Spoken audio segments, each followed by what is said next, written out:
Welcome to Hope in the Halls, Christian voices from Washington, D.C., sponsored by Hope to the Hill, also sponsored by Can We Pray, with your hosts Nathan and Amber Kistler. Learn more about Hope to the Hill at www.hopetothehill.com. Welcome back. Another week. Last night was a really, really big event, Amber, wasn't it?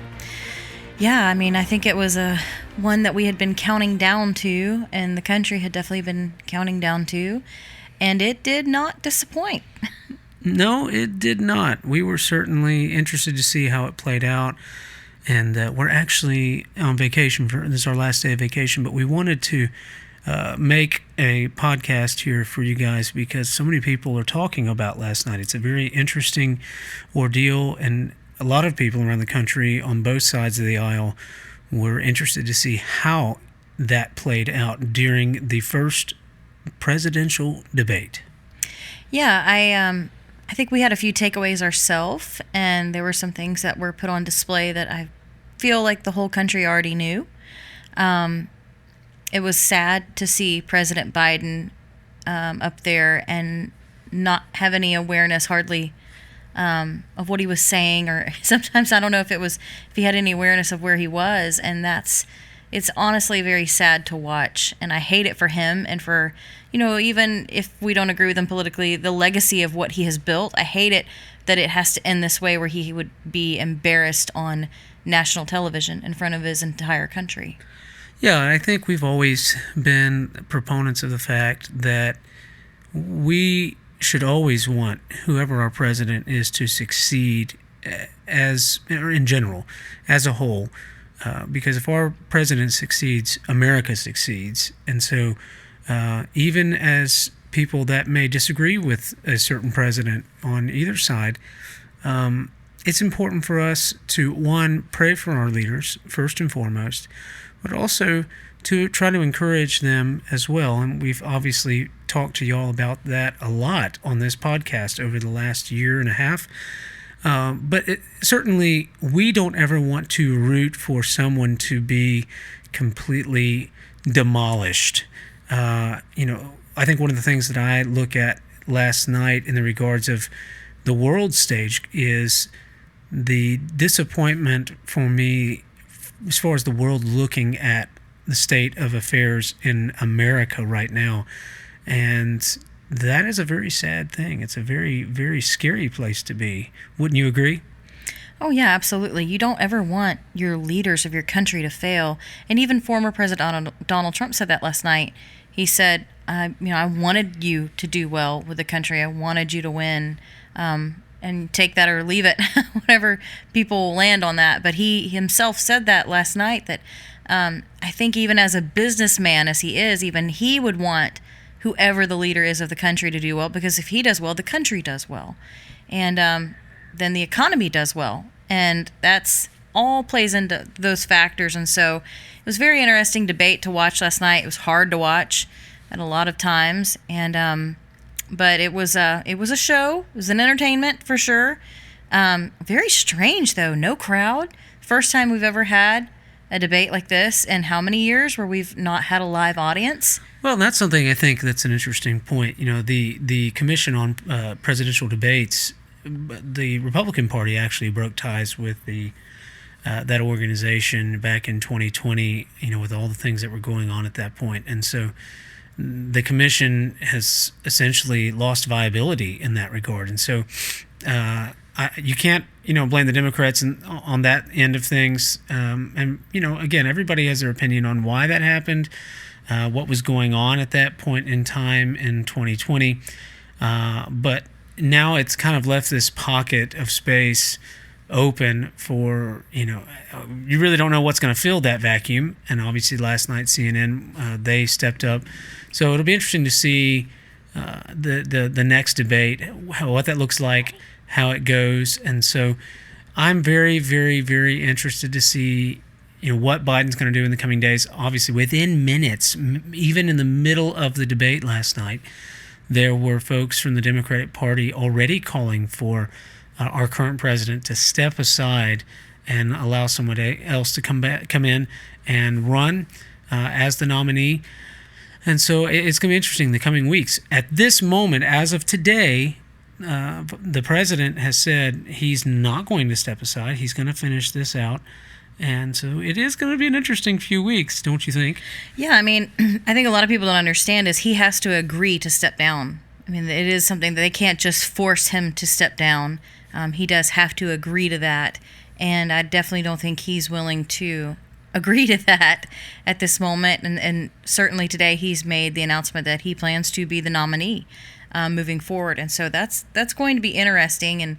And you could see the panic in the Democratic Party last night after the debate because of how much it showed. And what's crazy to me is they made all these rules for the debate last night, and it was all it was all in their corner. The ball was in their corner. They had all the power, and the Republican Party agreed to that. Trump's team agreed to those rules, and it really did not work out well in their favor. I mean, I think everybody that is on the conservative side was scared of what last night could look like for a conservative, for President, Donald Trump last night, because they thought he wasn't going to be able to talk. They thought he wouldn't be able to even speak his views on certain policies. They thought they would just cut his mic off. They thought it would be biased. And honestly, it might have gone the opposite way. I feel like it just did not do them any favors whatsoever. I think it hurt them way more than it helped them.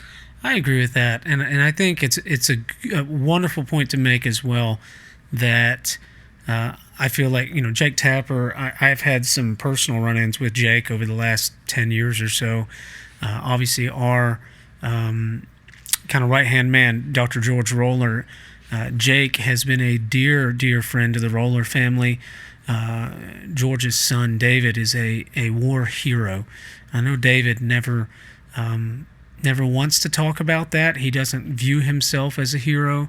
And if David were to listen to this, I want him to know how grateful we are for his service and the service of all those his comrades that died in battle in Afghanistan. Jake wrote a book about those guys. It was turned into a movie. Jake has reached out on a personal level to the guys that survived that firefight and has loved on them, and every year pays for them to come into town, into D.C., to have a weekend to remember their friends that died in battle. So I have a lot of respect for Jake Tapper. We probably would not agree politically at all, but I have a lot of respect for him. And I do have to say, outside of the questions, I mean, you can have your own opinion on the questions that were asked and whether they were deep questions or not, but Jake Tapper and the other young lady, and I can't remember her name for the life of me right now, but they both, I felt like they were pretty unbiased in the way that they interacted with both presidents. They didn't try to shut one up quicker than the other, and so I've got to give that to them and to CNN in that regard, and I'm happy to do that. You and I have always said that we're willing to give credit where it's due, and right. I think that's important for all of us. As we're kind of stepping through these next few days as conservatives, we have never apologized for being conservative. You and nor I, as a ministry, we are very conservative, but we are nonpartisan in the work that we do. We want to share Jesus with both sides of the aisle.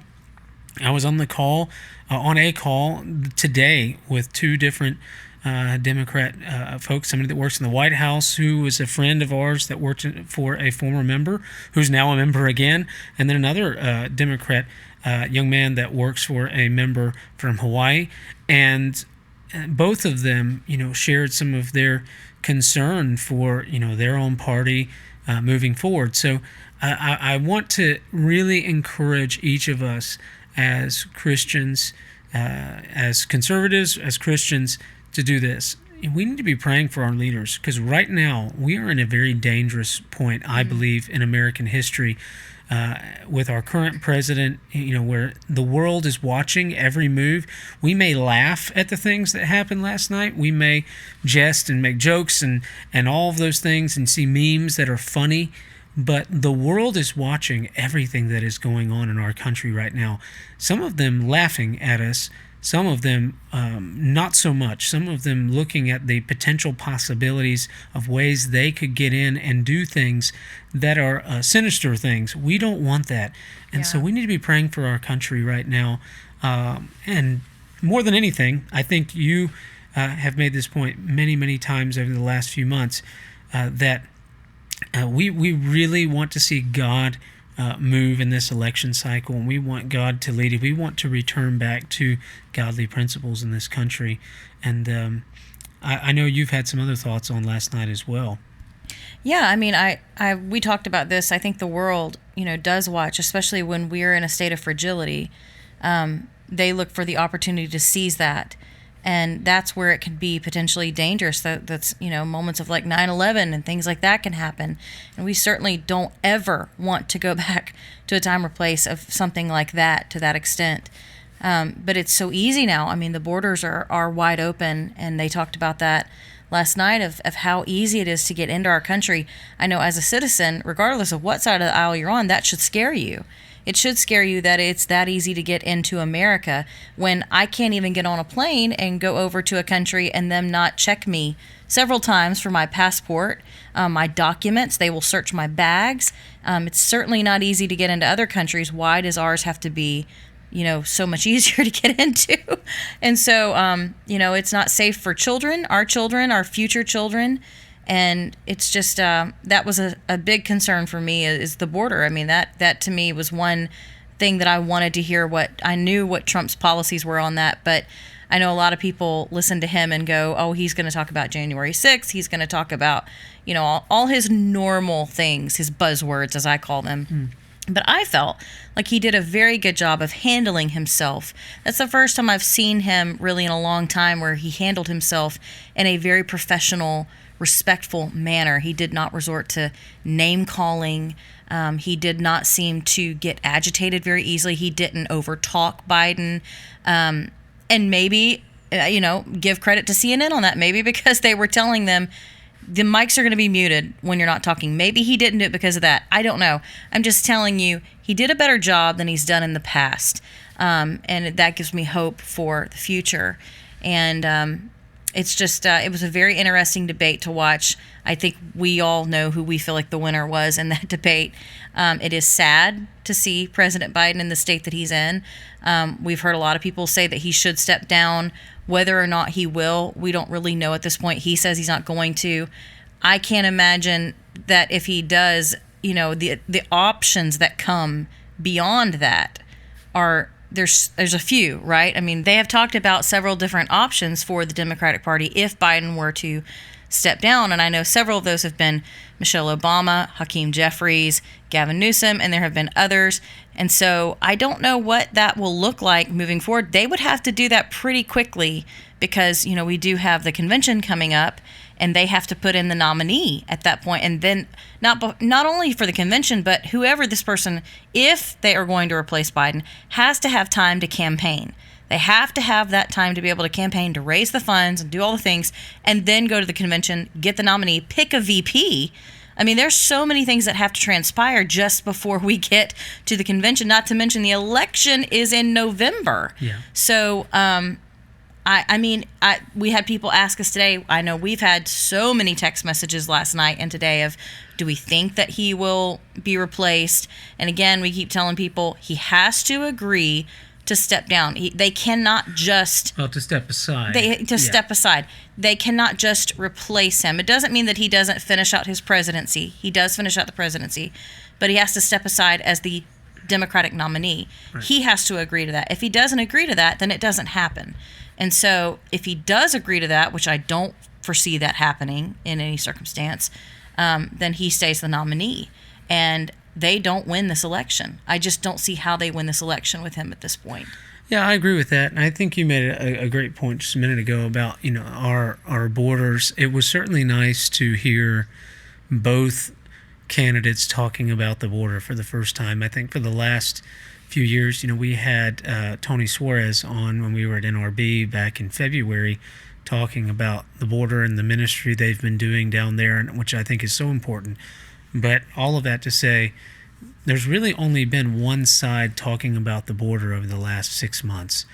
and overall up until recently. And so I'm very, very grateful. I mean, our dear friend Eduardo Verástegui has been talking to us about the border for the last year and a half, and the things that are going on. We've talked to border agents that are friends of ours about not just people coming through, but the kids that are being trafficked through our border. There's another film that we're about to screen in D.C. this summer about not just child sex trafficking, but child labor trafficking. So there are serious issues that are at hand in this country. And there was a point in time when it wasn't a one-sided issue. No. The border was Actually, the border was a Democrat issue for a long time. Exactly, that's what I'm saying. Yeah. Like this was not a conservative issue, and then at one point it became both parties were concerned because everybody wanted their country to be safe. It was something that was universal across a the board, universal yeah. thing, and so I have never understood when this became such a conservative issue and not just a human issue and a safety concern, I should say. And so that to me was just like they were finally talking about that together, and then of course we veered off into their golf game. So, well, no, I agree with that, and I think at this point in time, these are important issues that we have to deal with. There are a lot of other issues, fiscally in this country. There are so many things that are facing this country right now that we have to seriously delve into. But most importantly, we have to be really praying for this election cycle, praying for our leaders. There are many, many, many leaders right now who feel not depressed per se, but disenfranchised. People in Congress that feel like they're, and I would say a lot of the really great ones feel like, what's the point? It's a waste of time. I've spent years and years of my life, or just a few years of my life, serving this country, and is it worth all of the pain and difficulty for my family? Also, somebody I want to mention today too is Thomas Massey. His wife Rhonda passed away yesterday, and so I really hope that we will be praying for the Massey family right now, that God would do something just really special in their lives. I can't even imagine. Amber, you've lost a parent, you lost your dad. I don't know what that's like to lose a family member, especially a spouse of 35 years. I can't even imagine. And so no matter how you feel about Thomas Massey, which Thomas Massey is a wonderfully kind man, we need to be praying for the Massey family. They have children, right, that are hurting. Thomas, I know, is hurting. And so I hope that you all be praying for them, praying for our election in America right now, praying for God to move in this country. We need revival. Well, we just wanted to pop by for a couple minutes to talk about that. I'm sorry we haven't been as active lately. We've had a lot going on. we have been so busy. I don't think we have stopped in the past too much. Of course, it is election year, so we always know election year. Funny enough, we get more time off during election year, but somehow we get busier during election year. There's more time off as far as members are not in session as much as they normally are, but we are certainly have been gone more than we ever have been. We were in D.C. this last week. It was an off week for us as far as out of session week, but we were in D.C. nonetheless. And that was really an incredible time. Faith and Freedom. The Faith and Freedom Coalition had the Road to Majority Conference, and your family sang. We had some other things going on while we were in town. Got to meet with Governor Kristi Noem. She's such great. A kind lady, such a kind person. John Hagee was being honored that week. President Donald Trump spoke. Barry Loudermilk, one of our favorite congressmen, spoke, and it was just a great weekend. And there was a lot of ministries there who were just partnering with the Faith and Freedom Coalition, and so it was a lot of fun. I got to see a lot of people and meet a lot of new friends, and can't wait to be back together with them again in D.C. because we'll see them on the Hill. That's right, and just be praying. We've got a lot of things going on over the coming months, and we're working on some prayer events for the election cycle this year, and we have screenings this summer for members. Other events, we have an outreach coming up in about a week and a half, July the 8th through the 11th, and so we hope you'll be praying for us. And if you'd like to help with that outreach, if you'd like to give towards that outreach, we would be so grateful. You can go to hopetothehill.com and you can give there. You can also find out more about the ministry that we run in Washington, D.C., called Hope to the Hill at hopetothehill.com. And we got to get back into the swing of things here. We did just have a guest confirm as far as we don't have the timing yet, but we can't wait to share that with you. And so we've got some things in the hopper coming here shortly. But we appreciate you all so much, and we will see you very, very soon. We'll see you soon.